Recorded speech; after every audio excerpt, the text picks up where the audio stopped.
I am very grateful to you for the opportunity to appear before you again on these matters. But I know from reading and listening to the media that concerns have been voiced about the interview that I gave to the Sunday Telegraph. And in that interview, I made it clear that had I known in July 2009 what I now know, I would have made different decisions. And I expressed quite clearly and publicly my regrets in terms of the impact on those potentially affected as a result. I would be very concerned if in doing this I'm judged to have been in any way disrespectful to this committee or any other committee. That's far from what I'd ever do. But I can assure you all that I have never lied, and all the information that I provided to this committee and others have been given in good faith. And just briefly turning to my expression of regret, I consider the Telegraph article fairly reflects my views on these matters over what was a lengthy and wide-ranging interview. I cannot speak for the first investigation. I know you've got Peter Clarke and Andy Hayman following me. However, for my part, in respect of victims, I made it clear to this committee at my last appearance in March that more could have been done regarding those potentially affected.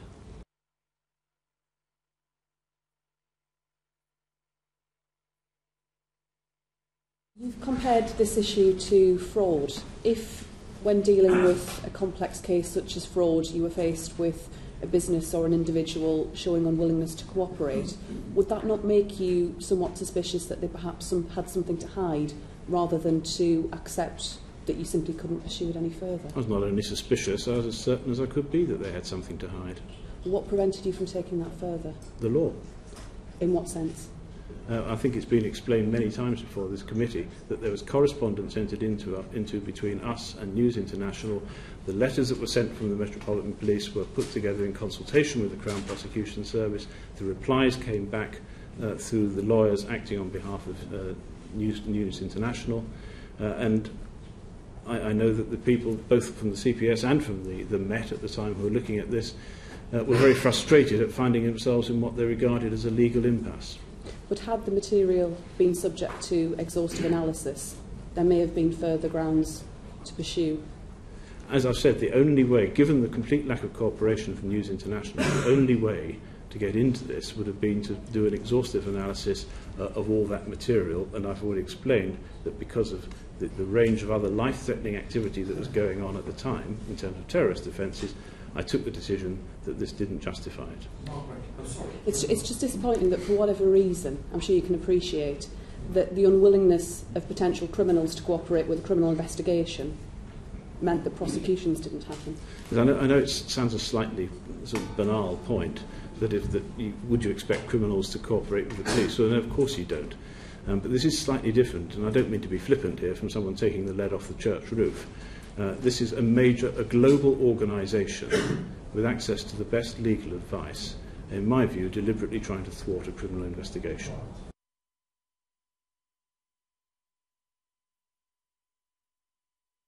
Mr. Hayman, don't you understand that the public will just see you as a dodgy geezer who is in charge of a phone hacking inquiry conducted by the News of the World, who resigned from the force amongst allegations of expenses claims and allegations of improper conduct with two females, who has told this committee today that you had no knowledge of editors or sub-editors of the Times, while cozying up to the executive level of News International, and amazingly received an award for this investigation? Not for this investigation, no. No, we wouldn't have expected you to receive all that. Sorry. Well, I have read that. Apart from that last bit, I have read that. But can you answer this is a disaster, this inquiry, an absolute disaster, under your direction. It's under my watch, it's in my command, absolutely. Absolutely, it was a disaster. Well, at the time, and I think Peter's made this point, is that everything possible that they were able to do, given the resources and the parameters that they set, was done. And I stand by that, and Peter has as well.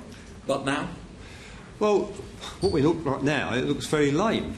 And, but I think what's happened is that we've had more time to do it, more renovations have come out, the News of the World have given us some material that we didn't have at the time.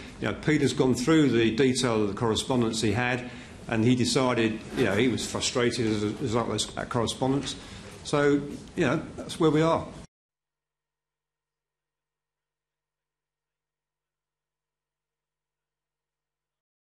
when I started to describe the scale of the task we've got, because I made this commitment to see everybody, I think I've said there's something like 3,870 names and full first and second names in the database. There are another 5,000 landline telephone numbers and another 4,000 mobile phone numbers. So we've started, and again we had to prioritise the people who'd written in as well as other high-profile people we've seen, and I think I've got how many we've seen. Bear with me.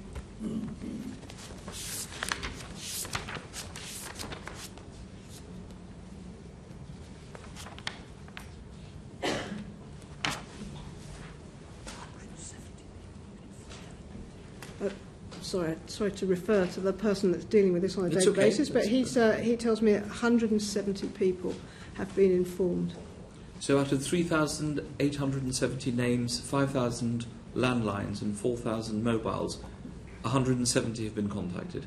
So there's a lot more work to be done. There's an awful lot more work to be done. I can see how that looks. I've explained first of all the months it took to make sure we got the database right. Certainly understand we that. are distracted by disclosure for civil actions and other things. My commitment remains. The committee absolutely. is not being critical at all. We're just making the point. Okay.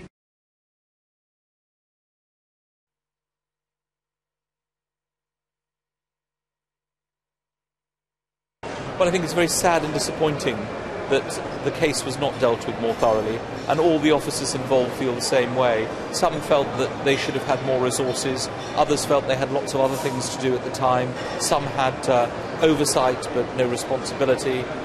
Mr. Yates was very clear. He was very clear that he apologised to the victims and for the fact that he was not conducting a thorough inquiry. But where does it go for the future? I hope very much it shows that Sue Akers is determined to see this through. She's got 45 officers with her. There's no question of the resources that she needs, and we've accepted her guarantee, and we booked her back in 5 years' time to make sure this has happened. And very briefly, at times in there, the mood was extremely hostile. I've certainly never sat through a committee session like it. Do you think the relationship between the senior police officers at the Met and politicians is now damaged because of everything that's happened? Well, I think it's this particular case. I think they were very concerned about it, and you're absolutely right. I've chaired this committee for 4 years. I've never seen members of the committee so angry and upset. And I think they're reflecting the anger and upset of the victims and of the public. And now we will prepare our report and publish it very shortly.